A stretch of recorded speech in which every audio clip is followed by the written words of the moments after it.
বিশ্বাস ছিল, কারণ যেহেতু আমাদের এই হসপিটাল অনেক পুরাতন, এটা তো নতুন রাতারাতি হয় নাই। আর আমাদের এখানকার ট্রিটমেন্ট আপনি যদি দেখেন সব টাইপের রোগী আসে এখানে, গরিব থেকে শুরু করে মধ্যবিত্ত উচ্চবিত্ত সব টাইপের রোগী আসে।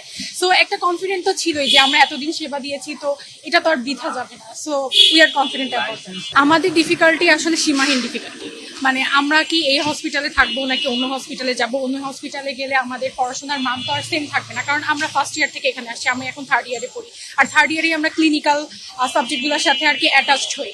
তো এতদিন যেটা করছি আমরা থিওরি দিছি, তো একটা ডাক্তার হওয়ার জন্য তার থিওরি দিয়ে সম্ভব না। আমি কিভাবে একটা রোগীকে ট্রিটমেন্ট দিব।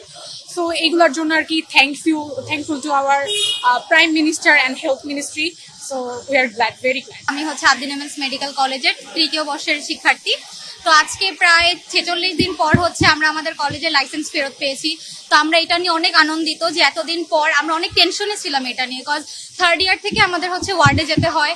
তো আমরা ওয়ার্ড জাস্ট স্টার্ট করেছি, এর কিছুক্ষণের পরেই হচ্ছে আমাদের কলেজে একটা দুর্ঘটনা হয়, যার জন্য হচ্ছে আমাদের লাইসেন্সটা মানে নিয়ে যাওয়া হয়। পরে এখন অনেক কষ্টের পরে এটা ফেরত পেয়েছি, তো আমরা অনেক খুশি। নগদ নিয়ে এলো হার না মানা হার অফার।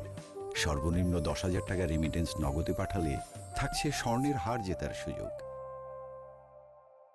কারণ এটাতে অনেক গরিব মানুষরা আসে তাদের ট্রিটমেন্টের জন্য, তাদেরও অনেক সাফারিংস ছিল। এবং এখানে অনেক মানুষ যারা এখানে মানে চাকরি করে, যারা আয়া মামারা যারা থাকে, ইভেন নার্স যারা সবাই আছে, সবাই হচ্ছে তাদের মানে চাকরি একটা হঠাৎ করে তাদের চাকরি চলে গেছে। তো এটাও অনেক বড় একটা টেনশনের বিষয় ছিল।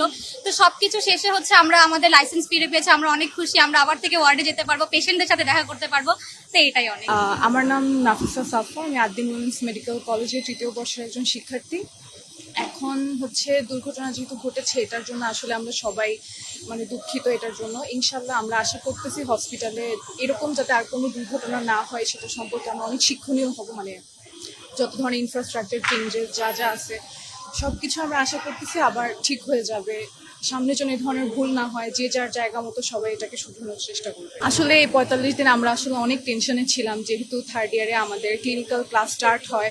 আমাদের হচ্ছে মানে চলতেছিল, স্টার্ট হচ্ছিল, খুবই খুশি ছিলাম, ওয়ার্ডে যাচ্ছিলাম, পেশেন্ট দেখছিলাম।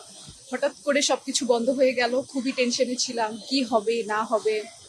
তো যাই হোক, আলহামদুলিল্লাহ সরকারের প্রতিও আমরা যথেষ্ট খুশি এবং আমরা অনেক গ্র্যাটিটিউড ফিল করছি তাদের জন্য, মানে যে আমাদের লাইসেন্সটা ফেরত দেওয়ার জন্য।